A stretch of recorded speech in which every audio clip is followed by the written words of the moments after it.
मी गिरिजा तुम्हा सगळ्यांचं मनपूर्वक स्वागत करते आपल्या जिव्हाळ्याच्या कार्यक्रमात, ज्याचं नाव आहे Sparsh Vatsalyacha. Special partner Jagannath Gangaram Pednekar jewellers. आज आपण आलो आहोत गोरेगाव पश्चिम मधल्या प्रेमनगर परिसरात आणि मी आता भोसले कुटुंबात आले. माझं छान स्वागत झालं आहे आणि इथे आपण भेटणार आहोत भोसले कुटुंबात 25 वर्षांनंतर जन्माला आलेल्या छोटूशा परीला. तिचं नाव आहे आराध्या. चला आराध्याला आणि तिच्या कुटुंबियांना भेटूया. स्पर्श सुखाचा बालपणाचा अनुभवच लाता, स्पर्श वाचल्याचा, स्पर्श वाचल्याचा, स्पर्श वाचल्याचा.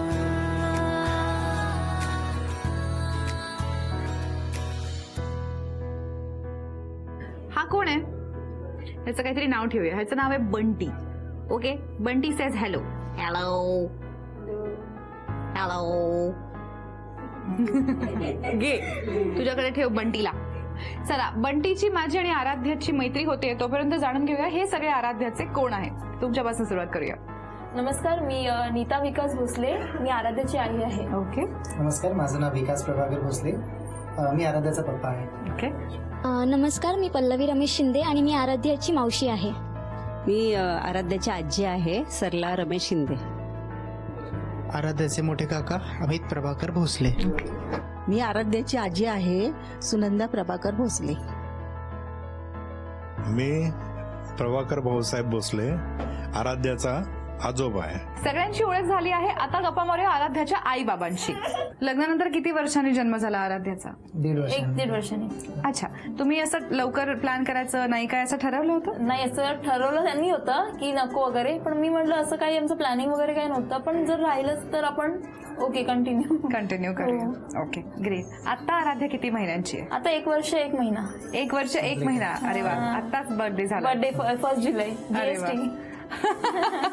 ती जीएसटी घेऊन आली आहे. जीएसटी आली होती. ओ, मॉर्निंगला तिचा मग जन्म झाला. पहिल्यांदा बाळाला हातात घेतल्यावर कसं वाटतं? तो एक विलक्षण क्षण असतो, त्याच्यामुळे ते सांगू शकत नाही, पण एकदम असं म्हणजे एक वेगळीच भावना होती ती की मी आई तर झालीच होते, पण एक बाळ, एक एवढेच तिचे डोळे, तिचे कान, नाक वगैरे असं बघून की बापरे, आपल्यावरती पण आता खूप मोठी जबाबदारी झाली आहे एक स्त्री म्हणून स्वतः पण, आणि तिला पण पुढे घडवायचं हे सगळंच मला लक्षात होतं. त्याच्यामुळे म्हणजे खूप मी हॅपी होती. वा. तुम्हाला कसं वाटलं पहिल्यांदा बाळाला हातात घेतल्यावर? छोटे छोटे डोळे, हात वगैरे. मला तर थोडी भीती वाटत होती, तिला घेऊ की नको घेऊ. लहान बाळ असतं, घ्यायचं हातात म्हटल्यावर भीती असते. फर्स्ट टाइम सगळ्यांनाच भीती वाटते. आनंद वेगळा म्हणतात ना, मनापासून आनंद तो वेगळाच होता. तो सांगू नाही शकत मी. कसं बदललंय आयुष्य आराध्याच्या जन्मानंतर? खूपच मस्त, म्हणजे खूपच मी सांगू शकत नाही, कारण की ती माझ्यासाठी ती सर्वच आहे. तिच्यासाठी जे करता येईल तेवढं मी करते. इव्हन मी माझ्या आई वडिलांकडे जास्त करून घेते, कारण की थोडं कसं मी तिथे येऊन जाऊन असते, मग तिला सांभाळायचं वगैरे, मग सगळं त्यांच्या हातात असतं. तुम्ही कुठे येऊन जाऊन असते? मी माझ्या माहेरी असते, कधी इथे येऊन जाऊन असते, कारण की तिला सांभाळायला कोण नसतं ना, तर मग मला येऊन जाऊन करावं लागतं. कारण माझं ऑफिस चर्चगेटला असल्या कारणाने तिला सांभाळायसाठी होऊ शकत नाही. मग तिला आम्ही 6 महिने बेबीसिटिंगमध्ये ठेवलं होतं, कारण की 6 महिने मला सुट्टीत असल्या कारणाने मी थोडाफार तिला सांभाळून वगैरे शकली होती. पण त्याच्यानंतर मला ऑफिस जॉईन करायचं होतं, किंवा लगेच आम्ही रिप्लाय कसा हे करायचा, मग तिला कोण सांभाळणार, तर सगळा हा प्रश्न उद्भवला होता. मग म्हटलं आता कसं करणार, जास्त दिवस जाऊ शकत नाही तिथे. बरोबर. मग ह्यांनी सांगितलं बघ आता काय करूया. मग म्हटलं ठीक आहे, बेबी सिटिंग आहे, ठेवूया का? तर हो, मग त्यांनी स्वतःहून सजेस्ट केलेलं की नाही, तिथेच ठेव, जास्त कुठे तर तिला कसं कोणाच्या हातातही देऊ शकत नाही. मग तिला ठेवलं, पण आमचं ते असं मन नव्हतं तिला ठेवण्याचं. मग काय करायचं, म्हणजे ठेवायचंच की नाही ठेवायचं, असं म्हणजे कंटिन्यू करून मग 6 महिन्यापर्यंतच आम्ही घेतलं. मग तिच्या बर्थडे नंतर आम्ही तिला लगेच मग नाही म्हटलं, त्यांना सांगितलं की नाही. मग मी तिला निर्णय घेतला की मी तिला आईकडे ठेवून मग सुट्ट्या किंवा वेकेशन मध्ये मी तिला इथे आणते वगैरे. ऍक्च्युली इथे कसं आहे, पाळणाघराचं स्टॉप करायचं रिझन असं झालं की पाळणाघरा जेव्हा ही सुरुवातीला सोडायची, मी कधी गेलो नव्हतो, पण मी जस्ट 2दाच तिला सोडायला गेलो. जेव्हा पहिल्यांदा सोडायला गेलो तेव्हा तिच्या नजरेत मला ऑब्झर्व झालं की ही कुठेतरी म्हणतात ना, एक मला सोडून जातात ते वगैरे सगळं ते फील तिच्या डोळ्यातनं दिसायला लागलं होतं. मी तेव्हा जाऊन दे म्हटलं, ओके असेल. बट जेव्हा सेकंड टाइम तिला मी बघितलं, ऑब्झर्व केलं, ती अक्षरशः माझ्या अंगावर अशी वरवर येत होती, ती जातच नव्हती. ती म्हणतात ना असं भांडतो पण ना, मला सोडू नका, मला सोडू नका. तसं तिचं झालं. मी तसं हिला सांगितलं की मला बरोबर वाटत नाहीये काहीतरी, की तिकडनं पाळणाघरातनं सोडव तिचं तिकडनं. आणि ते झालं आणि लगेच एक आठवडा पण नसेल झाला ही आजारी पडलेली. तुमची आराध्या आजारी पडली. ऍक्च्युली तिला फूड इन्फेक्शन माहित नाही कसलं काय तिने खाल्लं होतं बाहेरचं काय. नाही, ऑब्व्हियसली तिला लहान आहे तिथे इन्फेक्शन झालेलं. बाळ माहितीये ना, रेंगत रेंगत कुठेही जातं आणि काही उचलून खातं ते. बरोबर. तर तिने काहीतरी खाल्लं त्याच्यामुळे तिला सकाळी उलट्या वगैरे झाल्या त्या. बरं. पण नेक्स्ट डे तिला बरं वाटलं म्हणून म्हटलं की ठीक आहे, एवढं काही डॉक्टरला दाखवायची गरज नाही. पण तरी हिला म्हटलं की तू एक काम कर, घरी जा, तिला घेऊन जा. आणि डॉक्टर तिचं सगळं म्हणतात ना, बाळपण सगळं तिकडचं आहे म्हणून तिला म्हटलं तू जाऊन तिकडे चेकअप करून घे नीट एकदा काय म्हणतात ते. मग डॉक्टरांनी तर सांगितलं की तुम्हाला वाटतं तिला ऍडमिट करावं लागेल. हे ते ऐकूनच आम्हाला सगळ्यांना एकदम खूप असं की नाही असं कसं, म्हणजे जरा बघा चेक करा तिला. मग चेक केलं पूर्ण, तिचे सगळे रिपोर्ट्स जे मोठ्या माणसांचे करतात ते ऍक्च्युली जर लहान मुलांना कधी बघू नये म्हणतात तर तिने लहान वयात पाळणा घर म्हणजे अशा सगळ्या गोष्टी बघितल्या की ते मला कधी म्हणजे कुठेतरी पटत नव्हतं. त्याच्यामुळे मी म्हटलं की आणि आम्हालाही असं वाटत होतं की ती बेबी सिटिंगला असताना पण आम्हाला एक दिवस पण ती अशी नीट नाही गेली, रडतच जायची आणि येताना अशी म्हणजे रडायची आणि अशी हसत पटकन उडी मारायची. तर ते सगळं मला माहिती होतं की तिथे कदाचित खाण्यापिण्यामध्ये किंवा मुलांमध्ये या घरी कधी आमच्या नकळत त्याच्यामुळे कदाचित इन्फेक्शन वगैरे झालं असेल. मग खूप रिपोर्ट्स काढले तिचे, ते रात्रभर दिवसभर असे चेकअप्स वगैरे चाललेले. मग त्याच्यानंतर त्यांच्यामध्ये खूप रिपोर्ट्स काढल्यानंतर कळालं की इन्फेक्शन झालंय. थोड्याशा नॉर्मल पेशी पण आपल्या बारीक झाल्यामुळे कमी होतात, तर त्या तिच्यामध्ये झाल्या होत्या. मग आम्हाला असं खूप म्हणजे असह्य झालं होतं की हे सगळं लहान मुलाच्या बाबतीत असं घडू पण नाही. मग तिला सांगितलं डॉक्टरांनी नाही तुम्ही ठेवा, तिला 3-4 दिवस ऍडमिटच करावं लागेल. बापरे. लहान मुलांना आजारी बघून अजिबात चांगलं वाटत नाही. त्यांना जो काही होत असतो त्रास त्याच्या दुपटीने आपल्याला होतो. मी अगदीच समजू शकते. पण मग पुढे बरी झाली आणि हो सगळं छान व्यवस्थित झालं? झाली. बरी झाली ती आता तर आहे, नॉर्मल आहे. तिचं असं काय संपलं किंवा तिला काय हवं असेल तर मग असं मामा असं आणून देणार, मग काका म्हणजे सगळेजण असं तिच्यासाठी आहे, सगळे तुस्तुक आहेत. त्याच्यामुळे तिला त्रास झालेला असं कोणालाच आवडणारच नाही, कारण की लहानपणाने आमच्या घरात ती मुलगी फर्स्ट आहे. अच्छा. हा, एवढ्या वर्षांनी त्यांनीच मला सांगितलेलं की आपल्या घराण्यात ही पहिली मुलगी आहे 25 ऍक्च्युली वर्षानंतर. असं म्हणू शकते की भोसले घराणं त्यांच्या की 25 वर्षानंतर एक मुलगी झाली. अरे वा, खूपच लाडाची. हो, सगळ्यांनी फक्त एकच सांगितलं, चांगली आहे, लक्ष्मी आली तुमच्या घरी. आणि ज्यावेळेला अजून एक गोष्ट, जेव्हा बेबी झाली होती ना त्यावेळेला मी सगळ्यांना एकच मेसेज केला होता, मेरी घर आई एक नन्ही परी. How sweet. आज आपण आहोत छोटूच्या आराध्याच्या घरी आणि आता आपण तिच्या दोन्ही आज्यांची आणि आजोबांची गप्पा मारणार आहोत. कसं वाटलं तर पहिल्यांदा जेव्हा सुनंदी गुड न्यूज सांगितली तेव्हा? आनंद वाटला आम्हाला. आनंद वाटला. वाट बघत होतात? वाट बघतच होतो ओके. आई तुम्हाला आधी फोन केला होता, काय म्हणाली लेक फोनवर? की अशी मी प्रेग्नन्सी राहिली आहे आणि तर मला आनंद झाला. ओके, असं सो आनंदच झाला. आनंदच झाला. अरे वा. हॉस्पिटलमध्ये दोघीही होतात? अच्छा, आम्हाला नंतर कळालं. नंतर कळालं. पण पहिल्यांदा बाळ हातात आणि घेतलं? त्यांच्याकडे होता आधी, आम्ही नंतरच गेलो. ओके. पाऊस होता ना, भयंकर पाऊस होता. ती जेव्हा जन्माला आली त्या दिवशी जीएसटी होती हा. आणि खूप ती यायच्या अर्धा तास अगोदर असा पाऊस झाला की समोरची झाडं सुद्धा कोसळली. अरे बापरे. नंतर ते अर्धा तास दमदार आगमन झालं. एकदम दमदार आगमन झालं. 25 वर्षानंतर घरात मुलगी झाली आहे, कसं वाटलं त्याबद्दल? तुम्हाला खूपच मुलगीच हवी आनंद होती? झाला. हो, मुलगीच हवी होती. अरे वा. कारण पहिला मोठ्या मुलाला मुलगा आहे, त्याच्यामुळे आता मुलगीच नव्हती आमच्याकडे. आणि मला सुद्धा दोन्ही मुलगी आहेत. आराध्याबद्दल काय स्वप्न पाहिली आहेत? पुढे तिने काय करावं? तुम्हाला काय वाटतं? आमच्या घरामध्ये सगळे म्हणतात तिला असं काहीतरी बनवायचंय. असं काहीतरी म्हणजे तिला ऍक्टर मध्ये जास्त त्यांना आवड आहे सगळ्यांना. ऍक्टिंग करायची तिला? अरे जास्त वा. आवड. बर. आणि तुम्हाला काय वाटतं? हे काही तिला नशीब, आपण काय पण असं आमच्या घरात म्हणतात ना, असं सगळं यांचं चाललेलं आहे मुलाचं आणि सुनेचं की तिला ऍक्टर बनवायचं. आजोबांना विचारते, तुमच्या घरात 25 वर्षांनंतर मुलगी झाली आहे, कसं वाटतं जन्मानंतर तिच्या? मला तर आनंद वाटला, पण ह्यांचं काय माहित नाही. बरोबर. दोन्ही आज्यांची गप्पा मारून झाल्या आहेत. आता आपण त्यांच्याबरोबर एक छोटासा खेळ खेळणार आहोत. तर आज्यांनो, खेळ असा आहे की इथे छान मणी ठेवले आहेत आणि दोरे आहेत तुमच्या समोर. तुम्हाला या मण्यांची एक छानशी माळ ओवायची आहे आणि ती ओवून गाठ मारून पूर्ण करायची आहे. ठीक आहे? तुमच्याकडे 1.5 मिनिटांची वेळ आहे. 1.5 मिनिटांच्या वेळेत जास्तीत जास्त मण्यांची माळ जी आजी बनवेल ती आजी जिंकणार आहे आराध्यासाठी खास झी युवातर्फे एक चांदीची भेटवस्तू. कळला गेम? समजलाय खेळ? सुरुवात करायची. तुमची 1.5 मिनिटांची वेळ सुरू होते आता. 4-5 लावू ना.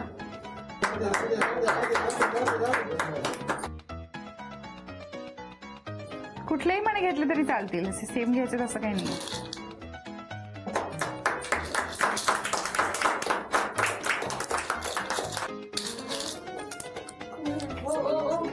शेवटचे 20 सेकंद राहिले. तुम्हाला माळ कापून मग गाठही मारायची आहे.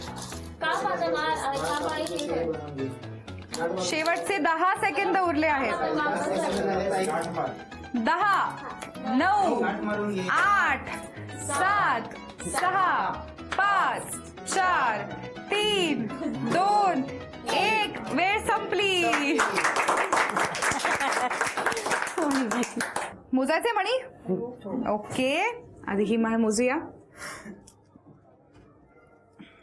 1, 2, 3, 4, 17, 18, 19, 20. अरे वा, द्या. 1, 2, 3, 4, 16, 17, 18. 2 मणी कमी आहे. सुनंदा आजी जिंकले आहेत. अभिनंदन. सुनंदा आजी जिंकले आहेत. आराध्यासाठी खास झी युवातर्फे ही चांदीची भेटवस्तू.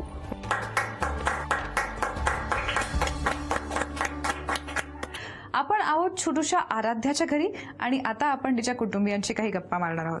तर मला आराध्याच्या आजी आजोबांना आणि काका काकूंना असं सांगायचंय की तुम्ही सुद्धा तुमची मुलं वाढवली आहेत, त्यामुळे अर्थातच तुम्हाला अनुभव आहे आणि बाळाचं संगोपन छान पद्धतीने कसं करावं ह्याबद्दल तुमच्याकडे सूचना असतील, काही गोष्टी तुम्हाला बदलायला सांगाव्याशा वाटत असतील, पण आपण सहसा या गोष्टी बोलून दाखवत नाही, कारण आपल्याला वाटतं आईबाबांना कसं वाटेल, आता ते त्यांचं मुलं आहे.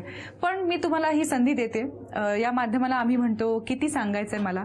तुमच्या मनात जर आराध्याच्या आईबाबांविषयी काहीही असेल, मग तुम्हाला कौतुक करायचं असल्यास ते चालेल, जराशी कान उघडणी करायची असली तीही चालेल. तुम्हाला जे काही त्यांना सांगावंसं वाटतंय ते तुम्ही या माध्यमातून त्यांना बोलू शकता आणि आराध्याच्या आईबाबांनी तुम्हाला या अशा स्माइलीज मधनं प्रतिक्रिया द्यायच्या आहेत. ठीक आहे. हे घ्या, हा या तुमच्या प्रतिक्रिया. कोणापासून सुरुवात करूया? कोणाला बोलायचंय? काय बोलाल सासूबाई? काय सूचना करायच्या आहेत किंवा काय वेगळं करायला हवंय त्यांनी? हा, ती माईमवरून इकडे येते ना तेव्हा रात्रीच्या वेळेला येतात, संध्याकाळच्या वेळेला यायला पाहिजे ना.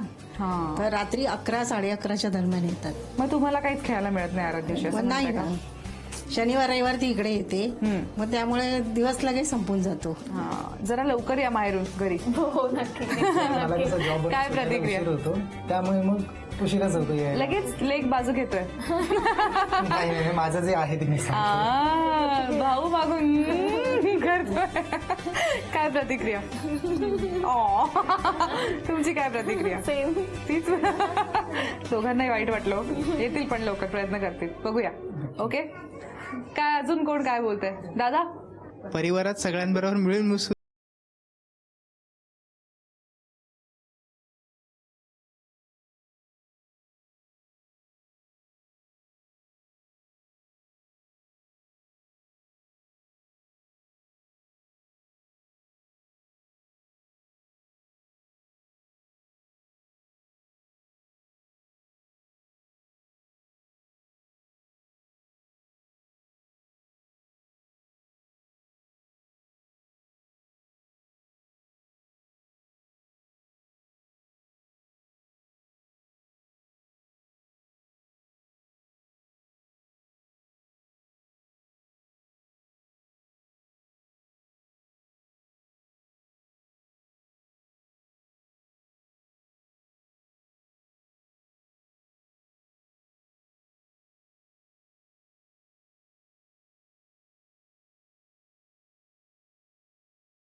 सगळ्यांच्या मनातलं आपण जाणून घेतलंय आणि तुमच्याही मनात अर्थात अनेक गोष्टी असतील, एकमेकांकडनं अपेक्षा असतील.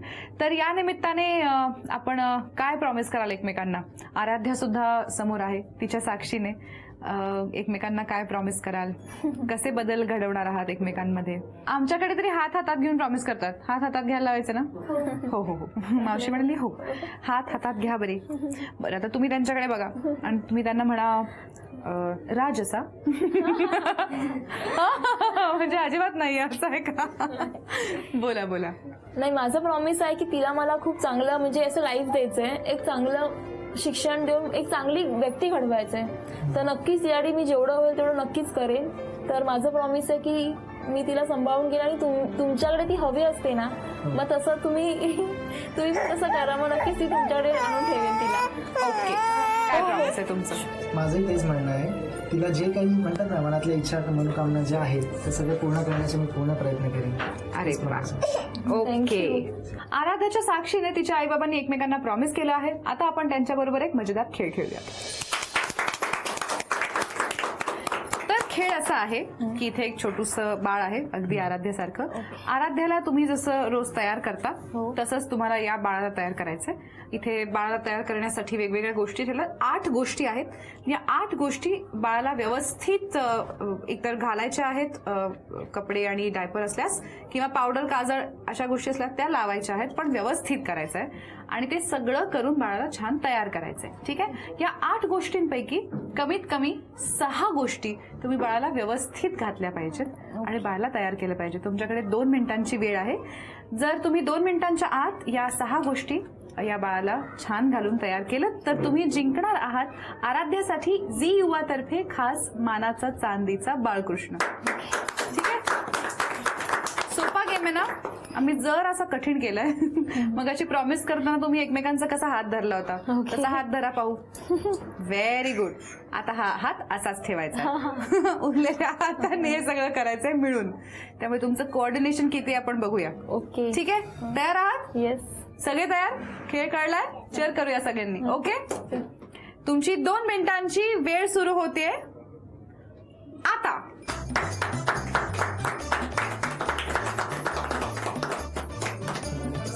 लवकर लवकर.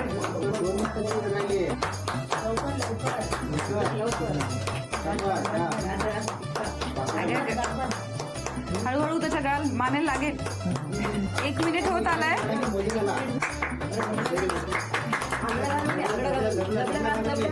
त्याची सगळी बटन्स लावायला लागतील तुम्हाला.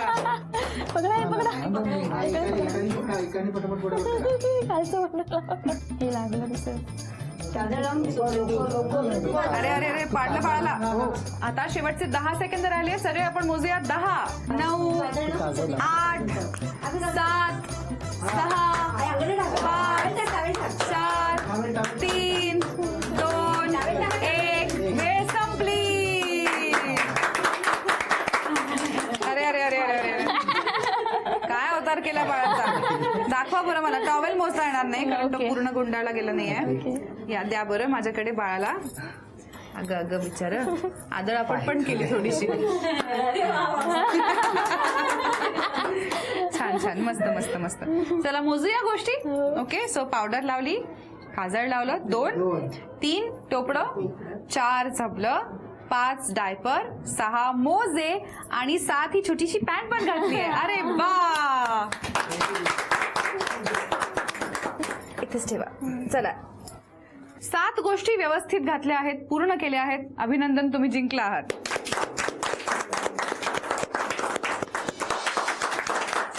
तुम्ही आराध्यासाठी जिंकला आहात झी युवा तर्फे खास मानाचा चांदीचा बाळकृष्ण.